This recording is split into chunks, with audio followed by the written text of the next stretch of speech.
Bonjour, je m'appelle Elodie Pérez, je suis naturopathe hypothécaire. Je reprends mon activité de thérapeute après quelques années mises entre parenthèses où j'ai travaillé en laboratoire de micronutrition et régulièrement on me demande mais qu'est-ce que la naturopathie? Et donc comme c'est pas très facile de répondre en une seule phrase, je fais cette vidéo aujourd'hui pour vous expliquer ce que la naturopathie peut vous apporter.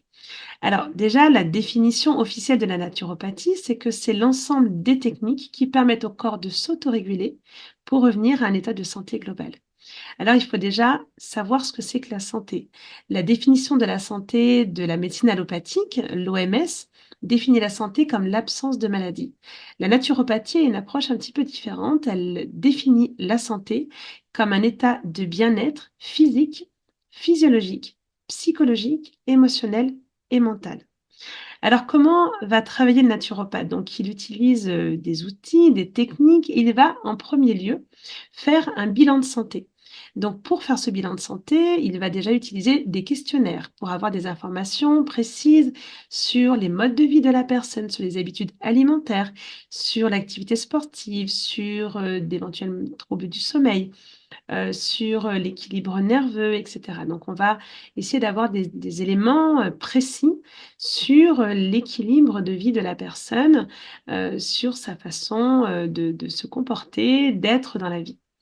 Et puis on va également avoir besoin d'informations sur l'hérédité et pour ça, on va utiliser des techniques manuelles qui nous apportent des informations sur l'hérédité et parmi elles, il y a l'iridologie que j'utilise. Donc c'est l'étude de l'iris et qui nous donne des informations sur l'hérédité. Voilà, donc on va utiliser ces différents outils et puis bien sûr, on va, s'intéresser aux symptômes et on va aller rechercher la cause et la cause de la cause telle que nous l'a appris, Hippocrate au 5e siècle avant Jésus-Christ, donc Hippocrate, le père de la naturopathie. Et donc cette recherche de la cause peut demander un certain temps et demande un certain investissement de la personne parce qu'il va falloir parfois faire des évictions alimentaires, des choses qui vont nous permettre aussi de creuser et de trouver en fait quelle est l'origine du déséquilibre de la personne. Donc voilà pour, ces différents éléments et puis ensuite on va utiliser, des techniques qui sont donc l'alimentation, l'augmentation de la qualité et de la quantité du sommeil. On va travailler aussi sur, l'activité sportive, sur la respiration consciente, sur la relaxation. Voilà, on a tous ces outils et puis pour aller un peu plus vite, nous avons d'autres outils.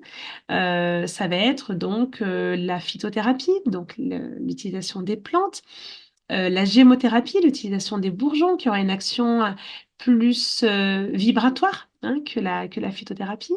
On va utiliser également l'aromathérapie, donc les huiles essentielles, les élixirs floraux. Vous connaissez sans doute, les fleurs de Bach qui en font partie. Il y a d'autres élixirs contemporains qu'on peut utiliser et qui ont une action pour le coup vraiment émotionnelle.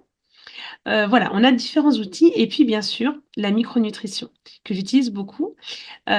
Pourquoi? Parce qu'elle va permettre en fait de combler des carences beaucoup plus rapidement qu'on ne peut le faire en modifiant l'alimentation. Et puis il faut savoir que de nos jours, les aliments sont quand même carencés, même les fruits, les légumes, même si on peut essayer de les trouver, d'agriculture raisonnée ou biologique, près de chez soi, on a quand même aujourd'hui une terre qui est appauvrie en nutriments et on peut avoir des carences, voilà, tout simplement liées à ça. Et puis bien sûr, liées aux habitudes alimentaires.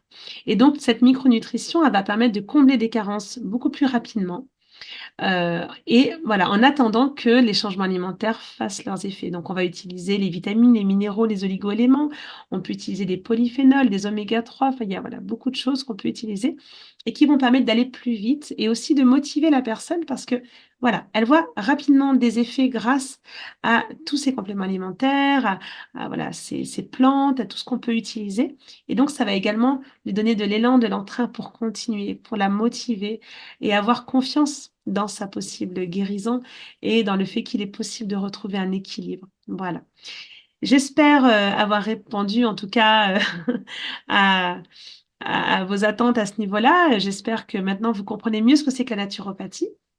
Je suis également Heilpraktiker, donc c'est un diplôme, Heilpraktiker, ça veut dire praticien de santé en allemand. C'est un diplôme allemand qui ressemble beaucoup au diplôme de naturopathe français, mais qui est un peu plus pointu dans les domaines de l'anatomie, de la physionomie et des pathologies.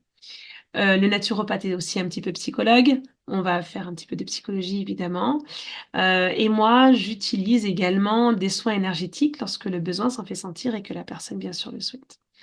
Voilà, j'espère vous avoir apporté suffisamment d'éléments, vous avoir donné envie de voilà, d'essayer la naturopathie et voilà, en tout cas, ce sera un véritable plaisir pour moi de vous accompagner à reprendre en main votre santé. Merci beaucoup.